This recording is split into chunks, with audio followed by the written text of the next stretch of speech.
Hey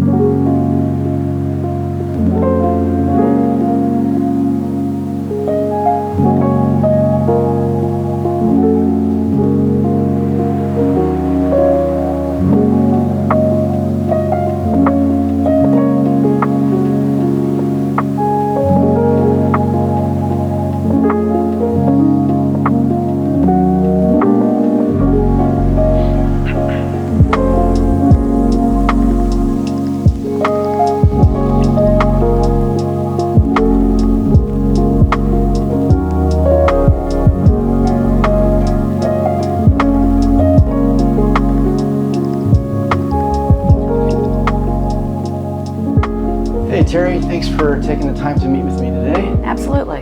All right, so we're here to talk about accounting. There's a bit of a shortage in the field right now, and maybe you can open by telling us what's it all about. What's accounting like?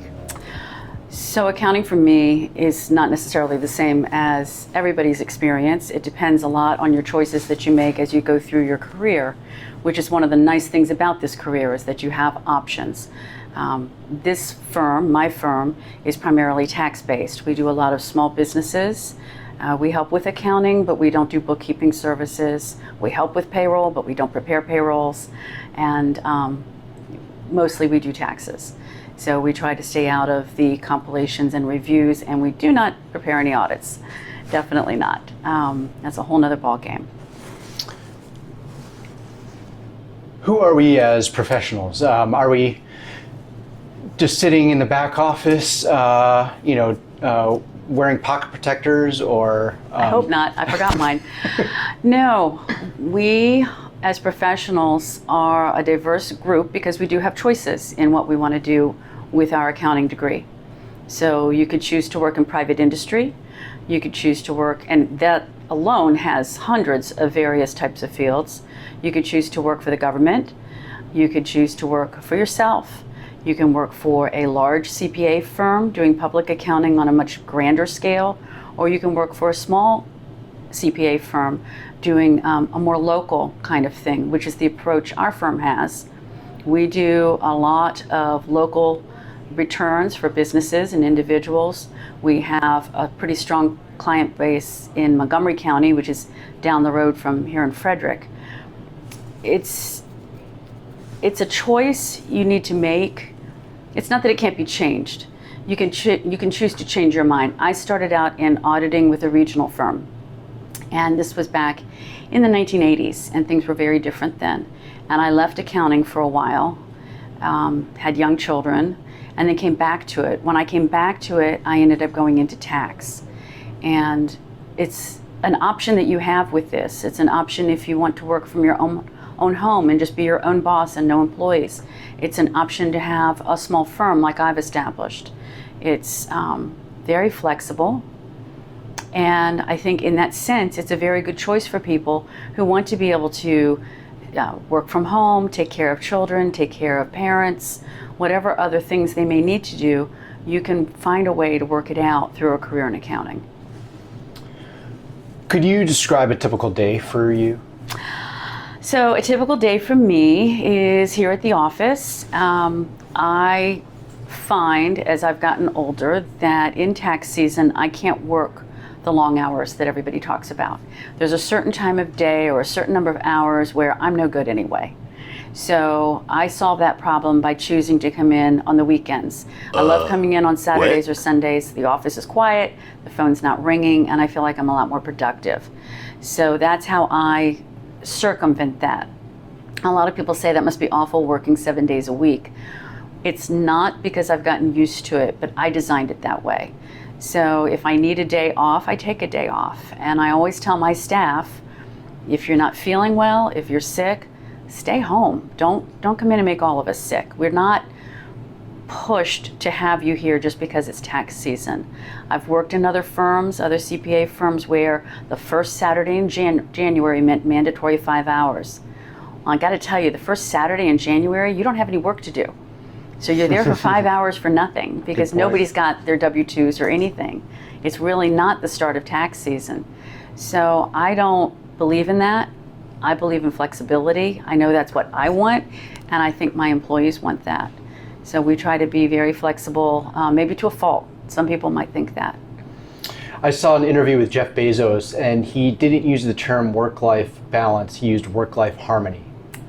And that seems sort of what you're attempting to achieve. What do you foresee as the future of tax and accounting?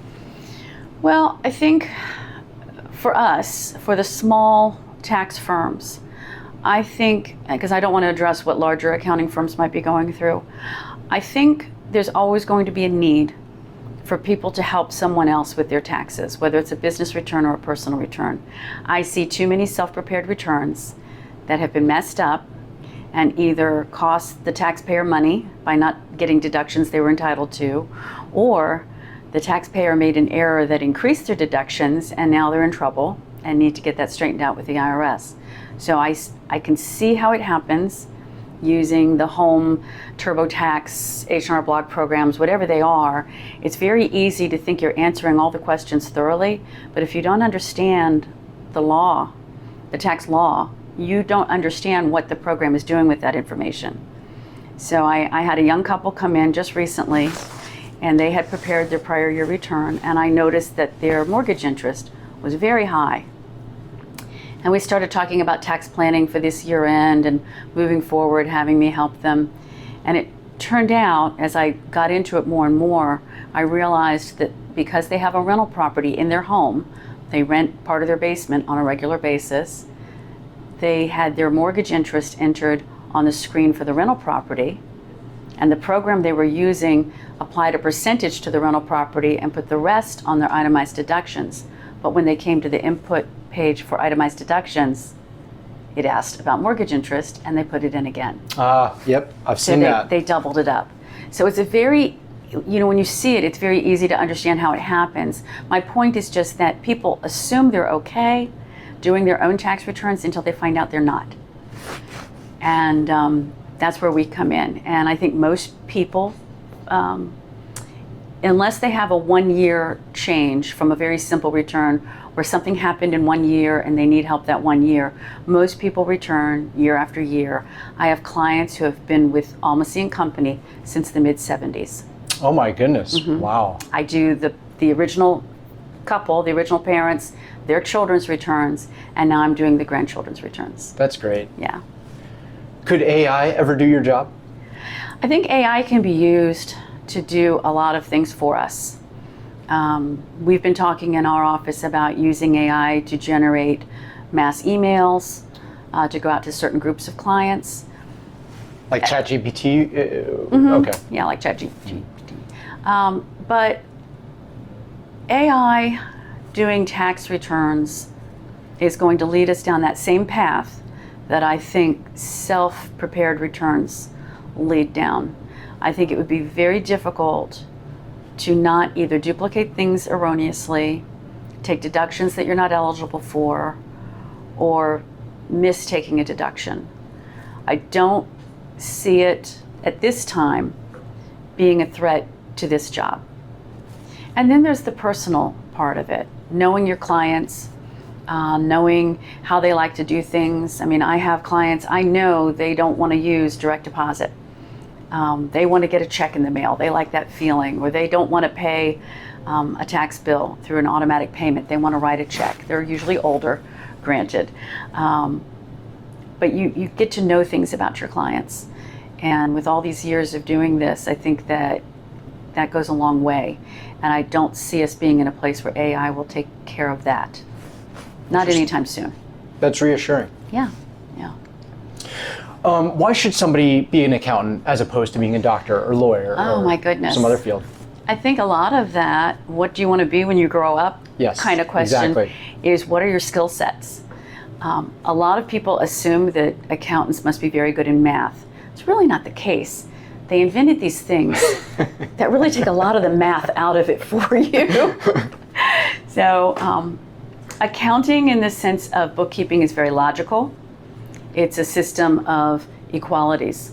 So it's very appealing to people who like logic. They like that feeling of, I reconciled my checkbook and it's perfect. The balance in my book agrees exactly what it should be. It's a satisfaction kind of feeling. I like the balance of it.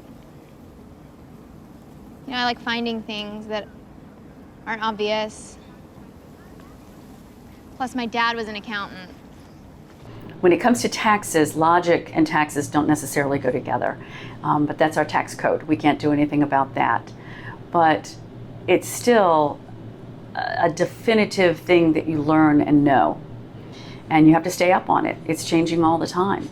So it's very important to have an inquisitive mind, to be willing to continue to study on an ongoing throughout your career. You're never going to give up learning something new.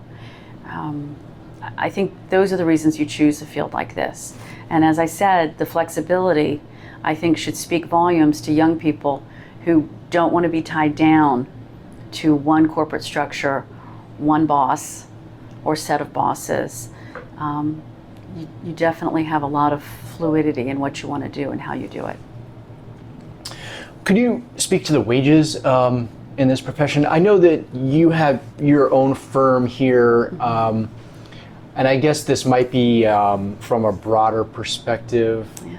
I don't know if it's something you can speak to. So I feel in general accountants are underpaid now, and it used to be one of the higher paying when I was going to college. If you wanted to be making money, you wanted to be in business or you wanted to be an engineer. That's what they told you. Maybe if you were cut out to be a doctor, you know, or attorney, maybe that would be a different choice. But that was sort of the cut and dry for the kids coming right out of high school is consider business and consider engineering. And obviously I went the business route. Hadn't really planned on doing accounting when I started out. It just happened. It turned out I liked it a lot. The wages compared to inflation are probably not as high as they should be now. I don't know why that is. I do know that small firms like mine have a hard time increasing their fees because you've dealt with clients year after year and you've done the return for X amount. And even though inflation has skyrocketed and the cost of living has skyrocketed, it's very difficult to add that percentage to your invoice to a client, especially when you know they're living on a fixed income now in retirement. So it's a tight walk line to be fair to your employees and still be fair to your clients. And we struggle with it every year. I struggle with it personally every year, just trying to make it good for my employees and also good for my clients. What's one thing that you dislike about this profession? Deadlines. Yeah, okay. Deadlines, definitely. Although I think after 30 plus years of doing taxes, now I am so deadline driven. If I don't have a deadline, it's really hard for me to get something done. So even though I don't like them, they seem to motivate me. But there's always a deadline. I guess, yeah, that's sort of particular to this industry. Yes. We I mean, have tax. everyone April says 15th, April. yeah. Everybody says April, but honestly, it starts in January with the January 31st deadline for W-2s and for 1099s. So even though we don't prepare weekly or monthly payrolls, we still have clients who prepare their own payrolls, but they need help with the W-2s, they need help with the 1099s, and we do a lot of that. So our deadlines start right off the bat. There's not so much in February, although some 1099s go out by the end of February. March 15 is some of the business returns. April 15 is the individuals, and the rest of the business returns, including trusts. And then those that don't go out go on extension for 6 months, so that becomes September and October 15. We used to have a June 15 deadline. That's gone now. So that one's not a deadline, but there's a lot of work to get done after April 15. And I'm one of those people, when we're faced with a deadline crunch, I'll look at the things I need to get done and I'll have a list of things to do after the deadline. So I'll finish the deadline, and instead of getting to take a break, I'm busy working on all these little projects and things that I've put aside. So it's hard to schedule your personal life around the deadlines. And it's a skill I need to push myself to work harder at. Well, it seems like you're doing great at it with your wonderful firm. Thank you. What's one thing that you do like about this profession? The thing I enjoy the most is probably the personal relationships with my clients. And first of all, I love my staff. I've built a staff with family or children or people that could be family. I mean, we feel like we are a family. And so that's excellent. And they're all young enough that they're going to continue the business and they want to do that. This is their career. They want to be owners someday, and we're working on how to transition that in the future. So that's excellent. But my clients many of them mean the world to me. I mean, I've had 30 years to deal with them every year, even if it's just a once-a-year phone call. They become like friends almost. They become friends. They really do become friends. And I've had a couple of, I'll say, little old lady clients that when we talk on the phone once a year, we end saying, I love you. It's like almost a mother-daughter relationship. It's unique. It's unique, and I enjoy that. That brings me joy, and it makes the work a lot better. Could you talk a little bit about how you got into this field? I don't know, did you want to be an accountant? You said you didn't want to be an accountant growing up. No, I didn't. I went into college hearing that I needed to do business because I wasn't about to go into engineering. And so I was thinking I'd do marketing. In fact, I put off taking the required Accounting 101 and 102 classes until my junior year of college. Problem is, I fell in love with it. I had a great instructor for that class, and I had put it off, kind of dreading it. And so when you take Accounting 101 and 102 in the 2 semesters your junior year, and you want to major in your accounting and you change your major, you've got a lot of classes to take before graduation. So I had to go over the summers, I had to postpone graduation from May until August, but I got it all done. So it worked out, but boy, it was intense. So I wasn't thinking that this is where I would be, but it just kind of clicked. You just started taking more and more classes and went from there. Mm-hmm. Interesting. Yeah. What advice would you give a college student who's trying to decide on a major? I think try to find some way to get into a place, either as an intern, but even just, if your parents have a tax preparer, just see if you can interview them and talk to them about their business and what they do and what the day is like. I think it's good to have an idea. If you're thinking about it, it might be just the thing for you. And if you take those classes, you get started in those basic classes in college and you find that you're good at it and you like it in the sense that it's not, I don't think anybody falls in love with accounting or taxes for that matter. But if you're good at something, it brings you joy. And I think that if you find you have a talent for it, if you find that you can talk to somebody else about how they do it, and then start exploring the possibilities of other fields in accounting.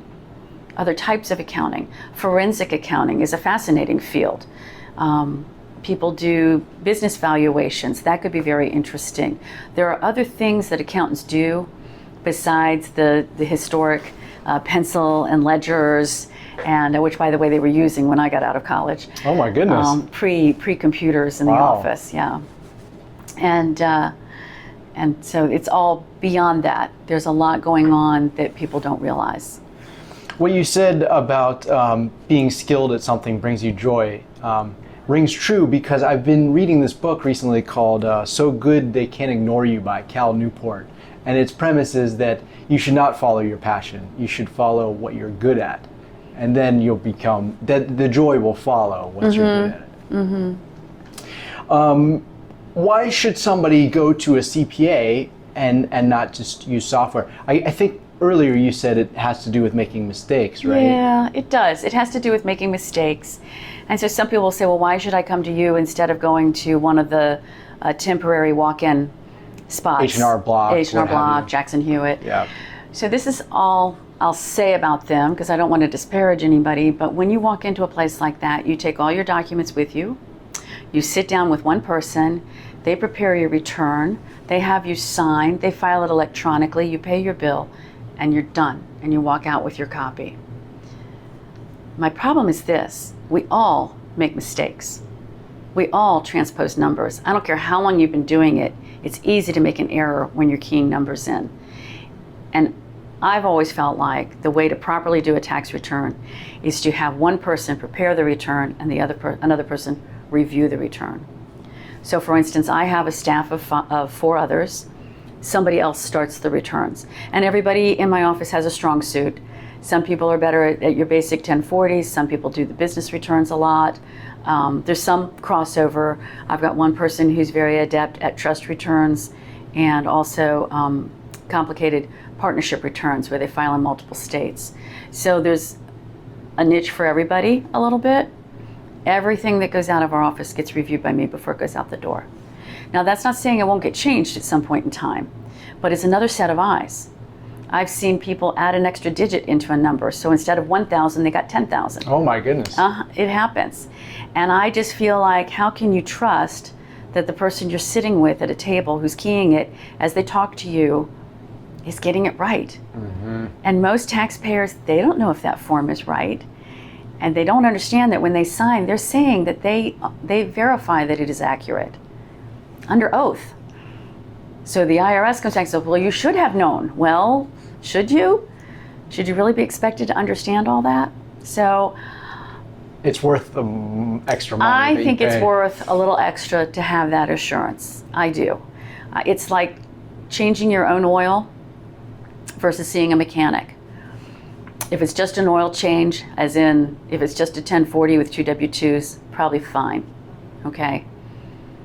But if there's something ticking under the hood and they're gonna have to take things apart to find it, you probably don't wanna do that at home in your driveway. You probably wanna see a professional. Same thing here. Terri, the last question. Where are your Excel skills at? Are you a Jedi Knight, Jedi Master, or Jedi Grandmaster? Oh, I am definitely not a Grandmaster. I'm not even sure if I'm a Master. I might be a Jedi Knight. But I use Excel, but I use it in its simplest form. And I use it a lot, but I use it in its simplest form. I did have a previous CPA firm I worked for when I was younger, before I started working at this firm. They had the business returns, every business return, before you finished the return and turned it in for review, you had an Excel file where you had to add the profit and loss numbers in a column for that year. And they had a 5-year running total. So you would delete a year and you would add a year. And what I found, keep in mind, everybody working there were accountants. Many of them were CPAs. And what I found was that these Excel files, many of them didn't even use the formula to tabulate to add everything up. And within the cells, if they grouped things, like say the line was office expense, and they took 3 accounts and put it together because it was similar to office expenses, just to eliminate all the necessary lines, they didn't even add it there. They did it on a calculator and keyed the total in. Why use Excel in the first place? Why use Excel in the first place? Thank you. So I'm good enough to know that. Very nice. Terri, thank you so much for your time today.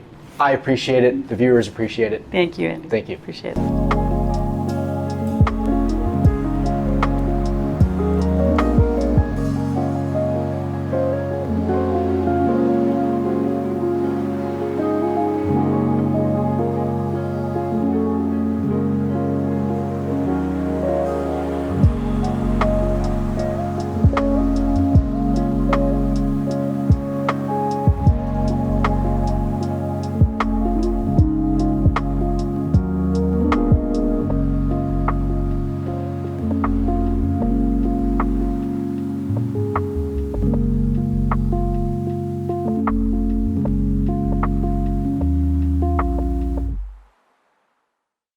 Like and subscribe.